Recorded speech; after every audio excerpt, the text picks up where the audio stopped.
Здравствуйте, друзья! Куда исчезло золото Колчака?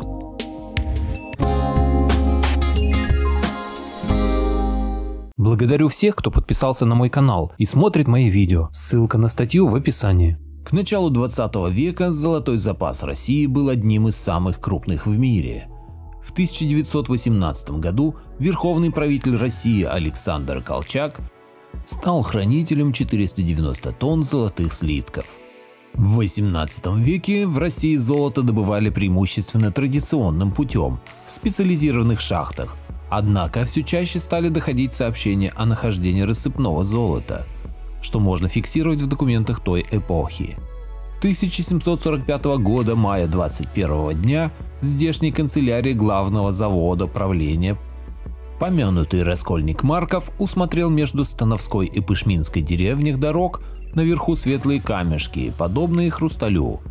Между онами нашел плиточку, как кремешок, на которой знак с одной стороны, в ноздре как золото. Люди постоянно находили на Урале самородки или золотой песок. Тем временем бугорщики все еще по старинке разоряли древние курганы в поисках золота. Уже скоро надобность в этом отпала. В начале 19 века в России началась настоящая золотая лихорадка. И дошло до того, что даже золотоносные шахты остановили свою работу. Зачем они нужны, когда золото лежит буквально под ногами? К середине 19 века в стране добывалась половина всего мирового запаса золота. Масштабы возросли многократно. Вырос и золотой запас Российской империи. К Первой мировой он составлял 1311 тонн золота, или 1 миллиард 695 миллионов рублей, и являлся одним из самых крупных в мире. Война сильно уменьшила золотые запасы России. В Англию было отправлено 75 миллионов рублей, гарантирующих выплату военных кредитов. Еще 562 миллиона было перевезено в Канаду, тогда являющуюся частью Британской империи. Таким образом, к моменту захвата власти и банков большевиками золотой запас страны составлял 1 миллиард 100 миллионов рублей. Однако все деньги большевикам не достались. Часть из них была предусмотрительно эвакуирована в 1915 году из Петрограда в Казань и другие города в тылу. Таким образом, только в Казани была сосредоточена половина всего золотого запаса. Большевики попытались вывести его, однако удалось взять лишь 100 ящиков.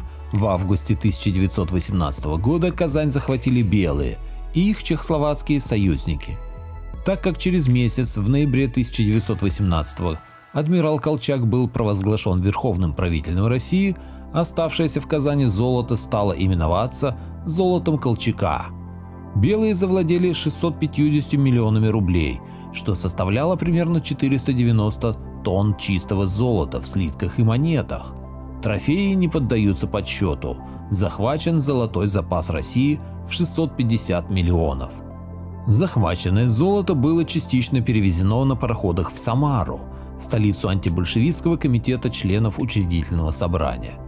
Из Самары золото переместилось в Уфу, а затем в Омск, где и поступило в непосредственное распоряжение правительства Колчака. В 1919 году золото погрузили в вагоны и отправили по Транссибирской магистрали, которая в то время контролировалась чешскими корпусами, утратившими доверие к адмиралу. Когда поезд с золотом прибыл на станцию Нижнеудинск, представители Антанты принудили адмирала Колчака отречься от прав верховного правителя и отдать золотой запас чехословацким формированиям. Колчака передали эсерам, а те отдали его большевистским властям, которые незамедлительно расстреляли адмирала. Чешские корпуса возвратили советам 409 миллионов рублей в обмен на обещание выпустить их из страны. Но что же случилось с оставшимися 236 миллионами? По одной из версий, тот самый злополучный чехословацкий корпус и был вором недостающихся миллионов. Когда чехи охраняли поезд с золотом, идущий из Омска в Иркутск, они воспользовались своим положением и выкрали деньги. В подтверждение тому обычно приводят факт возникновения сразу после возвращения корпуса на родину крупнейшего легиобанка – банка, основанного чешскими легионерами. Впрочем, подтверждений этому не находится. К тому же пропавшего золота не могло хватить на основание этого учреждения. Бывший замминистра финансов в правительстве Колчака Новицкий обвинял чехов в краже 63 миллионов рублей, а некоторые немецкие оппозиционеры уверяли, что чехи выкрали 36 миллионов. Все эти цифры не имеют под собой никакого источника в реальных исторических документах. Еще одним доводом против чехов был факт помощи Чехословакии русским эмигрантам после гражданской войны. На поддержку были выделены колоссальные суммы, которые, как считают конспирологи, были ранее украдены из золота Колчака. Однако, по самым скромным расчетам, суммы субсидий превышали даже пресловутые 63 миллиона. Согласно другой версии, золото Колчака было спрятано по приказу самого адмирала. Среди возможных мест клада называют шлюз Мариина Грива в Объ-Енисейском канале, так как рядом с ним нашли захоронение 500 белогвардейцев. Еще одно место предполагаемого местонахождения золота Колчака – горы Сихоте-Алиня, в пещерах которого якобы находились золотые слитки. Доходят сообщения, что часть золота затопили в Иртыше, а иные считают, что чешские корпуса столкнули часть вагонов с золотом в Байкал, чтобы они не достались красным. В 2013 году археолог Алексей Тиваненко сообщил о том, что ему удалось найти золото Колчака, спустившись на батискафе на дно озера Байкал. Обнаружили между завалами мы 4 слитка. Все это лежит между камнями, между шпалами. Так или иначе, согласно слухам и легендам, золото Белого адмирала непрестанно искали с 1920-х годов. Как частные отряды, так и сталинские поисковые команды. И поиски продолжаются до сих пор. Наиболее правдоподобную версию пропавшего золота выдвинул российский историк Олег Будницкий.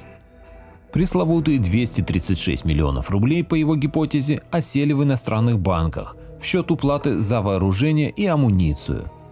Ученый обработал множество архивов, находившихся в Стэнфорде, Нью-Йорке и Лидсе, и подсчитал, что правительство Колчака отправило за рубеж в британские, французские и американские банки около 195 миллионов золотых рублей.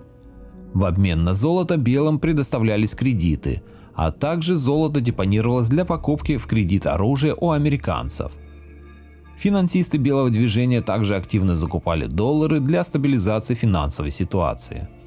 Оставшиеся деньги, 43 миллиона рублей, были захвачены атаманом Семеновым в поезде, направлявшемся из Омска во Владивосток, и золото было израсходовано на содержание войск, в том числе на попытку привлечь на свою сторону монголов. Таким образом, все якобы пропавшие колчаковские капиталы ушли на покрытие военных расходов и займы в иностранных банках. Но я считаю, что эта версия сделана для отвода глаз. Лично я в нее не верю. Более достоверной является версия о том, что Колчак передал царское золото на хранение Японии, и после его смерти они русское золото решили не возвращать. А теперь у японцев хватает наглости еще и Курильские острова требовать. Не слишком ли жирно, господа японцы? Поделитесь моим видео в соцсетях с родными, друзьями и знакомыми. Люди имеют право знать все точки зрения. Всем спасибо за внимание.